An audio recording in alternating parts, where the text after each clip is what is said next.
Kedokteran Gigi dan Profesi Dokter Gigi, Fakultas Kedokteran Universitas Udayana dengan NIM 1802551013. Dalam video kali ini, saya akan mempraktikkan mengenai cara pencabutan gigi molar 1 kiri rahang bawah atau gigi 36. Terdapat dua teknik yang dapat digunakan dalam melakukan pencabutan gigi permanen. Yang pertama adalah closed method atau simple technique extraction, di mana pada teknik ini tidak diperlukan adanya pembedahan atau pembukaan flap. Sedangkan yang kedua adalah open method atau surgical technique extraction, di mana teknik ini dilakukan adanya pembedahan atau pembukaan flap. Nah, pada open method ini dilakukan apabila teknik closed method tidak dapat dilakukan untuk melakukan pencabutan gigi permanen. Dalam video kali ini, saya akan mempraktikkan mengenai pencabutan gigi permanen pada gigi 36 menggunakan teknik closed method.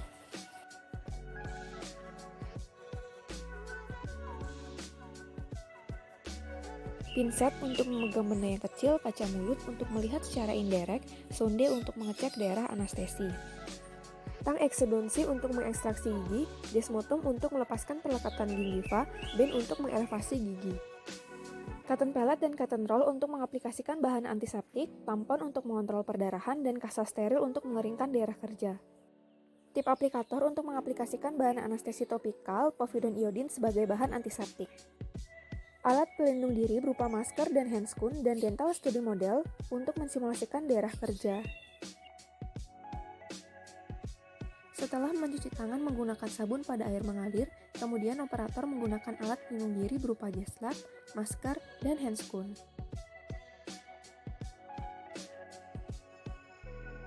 Cara membuka disposable syringe. Pertama, jarum pada barrel dieratkan terlebih dahulu sebelum membuka pembungkusnya dengan memutar hub searah jarum jam. Kemudian, handle pada syringe didorong sehingga plunger menyentuh ujung barrel. Kemudian, pembungkus syringe dibuka. Cara membuka ampul. Pertama, ambil ampul yang berisi cairan anestesi lokal. Sebelum membukanya, periksa terlebih dahulu apakah seluruh cairan berada di bawah leher ampul. Apabila ada cairan yang masih berada di atas leher ampul, dapat dilakukan. Lakukan ketukan pada dinding ampul dengan jari tangan atau putar ampul dengan gerakan sentrifugal sampai seluruh cairan berada di bawah leher ampul. Langkah selanjutnya adalah patahkan bagian leher ampul. Lalu, penutup jarum pada disposable syringe dibuka, kemudian larutan anestesi lokal di dalam ampul tersebut diisap dengan jarum injeksi sampai seluruh cairan anestesi lokal berpindah ke dalam barrel tanpa ujung jarum menyentuh dinding ampul. Setelah semua cairan telah terisap ke dalam barrel, penutup jarum dipasang kembali dengan hati-hati, jangan sampai ujung jarum menyentuh penutupnya. Kemudian diperiksa apakah terdapat gelembung udara di dalam cairan di dalam barrel tersebut. Apabila terdapat gelembung udara, dilakukan ketukan pada dinding barrel sampai semua gelembung udara keluar dari cairan yang ada, kemudian dorong handle sampai terlihat ada cairan yang keluar dari ujung jarum. Pada pencabutan gigi permanen atau gigi molar 1, kiri rahang bawah, menggunakan teknik closed method, dengan teknik anestesi yang digunakan adalah teknik anestesi blok mandibula dan teknik anestesi infiltrasi bukal.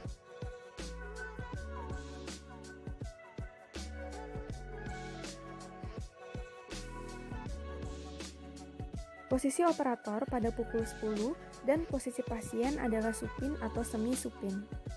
Pedoman anatomis anestesi blok mandibula adalah linea oblique externa, linea oblique interna, bagian anterior ramus ascendens, dan coronoid notch. Sebelum melakukan anestesi, kita harus mengetahui tempat injeksi jarum terlebih dahulu. Pertama-tama, untuk sisi kiri, dilakukan perabaan menggunakan ibu jari pada mucobukal fold gigi-gigi molar rahang bawah. Kemudian tulang ditelusuri sampai teraba linea oblique externa dan batas anterior ramus ascendens. Nah, dari situ ujung jari telunjuk digeser ke posterior sejauh kira-kira 10 mm untuk mendapatkan cekungan yang disebut dengan coronoid notch, di mana coronoid notch ini terletak pada garis horizontal yang sama dengan foramen mandibularis yang merupakan tempat sasaran prosedur anestesi blok mandibula. Tempat insersi jarum adalah pada pertengahan ujung ibu jari tersebut seperti yang terlihat pada gambar. Keringkan daerah kerja menggunakan kasa steril.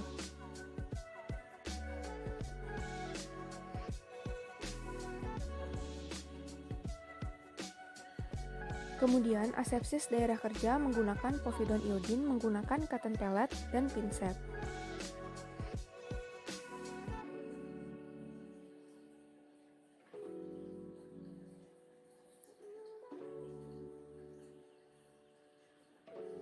Kemudian, aplikasikan gel topikal anestesi pada daerah kerja menggunakan tip applicator. Kemudian, beri sedikit tekanan.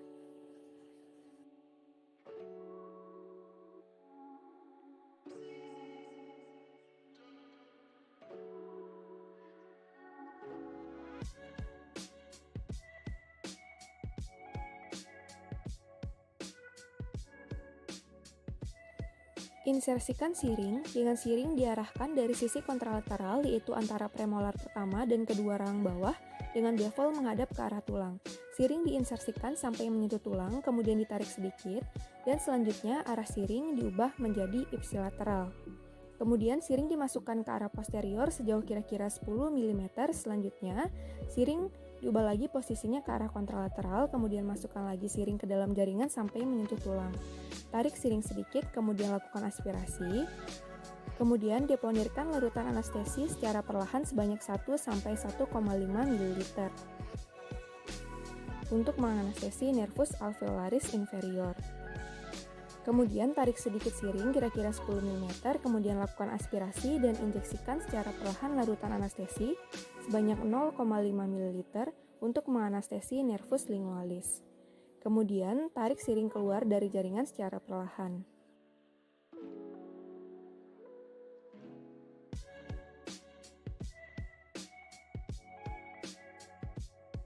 Posisi operator untuk anestesi infiltrasi bukal adalah posisi pukul 9-10 dan posisi pasien adalah supin atau semi supin.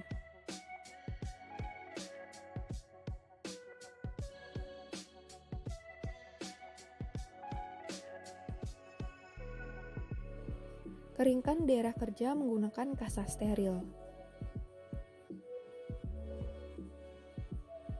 Kemudian, asepsis daerah kerja menggunakan povidone iodin dengan cotton pellet dengan gerakan memutar ke arah luar.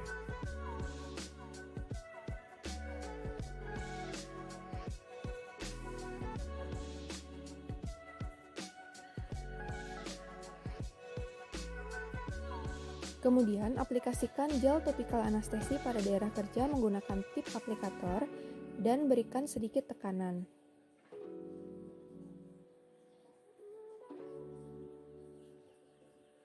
Kemudian, insersikan siring dengan inklinasi 45 derajat pada cekungan terdalam pada mucobuccal fold. Kemudian, insersikan siring sampai ujung jarum terasa menyentuh tulang setinggi apeks gigi. Perlu diperhatikan bahwa bevel harus menghadap ke arah tulang. Kemudian, tarik siring sedikit dan lakukan aspirasi, kemudian cairan anestesi dideponirkan 0,5-1 ml.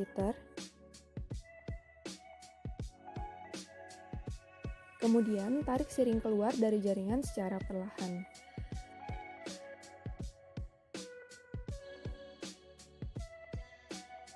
Setelah melakukan anestesi, cek menggunakan sonde pada mukosa gingiva, sisi bukal dan sisi lingual untuk memastikan apakah anestesi sudah bekerja.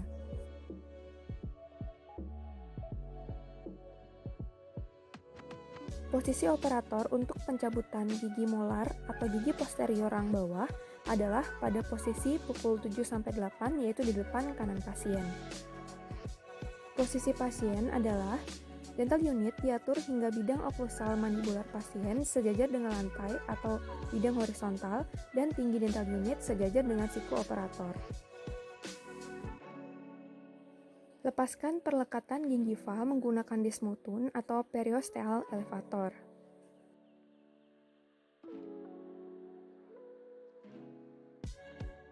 Kemudian elevasi gigi menggunakan elevator atau bane dengan inklinasi bane adalah 45 derajat dan tangan yang tidak dominan memfiksasi gigi di sebelahnya, yaitu dengan jari telunjuk memfiksasi bagian bukal dan jari tengah memfiksasi sisi lingual. Elevasi dilakukan pada interdental gigi sisi mesial atau distal. Perlu diperhatikan bahwa luksasi harus dilakukan dari sisi bukal. Gerakan bane adalah memutar, yaitu searah jarum jam dan berlawanan arah jarum jam. Adaptasikan forceps seapikal mungkin dari gigi atau pada cemento enamel junction. Gunakan opposite hand untuk memfiksasi tulang alveolar bagian bukal dan lingual. Luksasi menggunakan forceps ke arah bukal, lingual, kemudian apabila sudah terasa longgar, kemudian keluarkan gigi dari soket ke arah buku oklusal.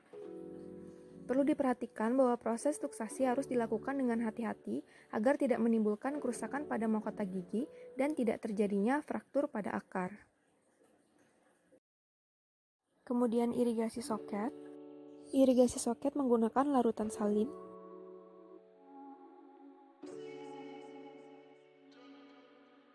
Kemudian soket yang telah terekspansi kemudian diberi penekanan dengan jari supaya kembali seperti bentuk awalnya. Pastikan hemostasis yang adekuat telah diperoleh. Berikan tampon dan instruksikan pasien untuk menggigit tampon pada soket pasca ekstraksi atau pencabutan. Instruksi pasca pencabutan gigi permanen atau post-operatif. Yang pertama adalah instruksikan pasien untuk menggigit tampon atau kasa atau gauze selama 30-45 menit. Kemudian yang kedua, instruksikan pasien untuk mengonsumsi makanannya lunak atau dingin terlebih dahulu. Kemudian yang ketiga, instruksikan pasien untuk menjaga oral hygiene atau kebersihan rongga mulutnya. Kemudian yang keempat, instruksikan pasien untuk tidak menghisap daerah bekas pencabutan karena akan memperlambat proses pembekuan darah. Kemudian yang kelima, instruksikan pasien untuk tidak minum menggunakan sedotan karena akan meningkatkan tekanan pada daerah bekas pencabutan dan menimbulkan nyeri atau rasa tidak nyaman. Kemudian yang keenam, instruksikan pasien bahwa pasien dapat menggosok gigi seperti biasa, namun hindari daerah bekas pencabutan. Kemudian yang ketujuh, instruksikan pasien untuk tidak mengunyah menggunakan daerah bekas pencabutan. Kemudian yang kedelapan, pada pasien perokok, instruksikan pasien untuk tidak merokok selama 12-24 jam pasca pencabutan. Kemudian yang ke-9, instruksikan pasien untuk tidak berkumur menggunakan obat kumur dan tidak meminum alkohol. Kemudian yang terakhir adalah instruksikan pasien untuk mengonsumsi obat-obatan yang telah diresepkan oleh dokter. Kemudian apabila pasien sudah tidak merasakan nyeri, pasien dapat menghentikan mengonsumsi obat analgesik yang telah diberikan.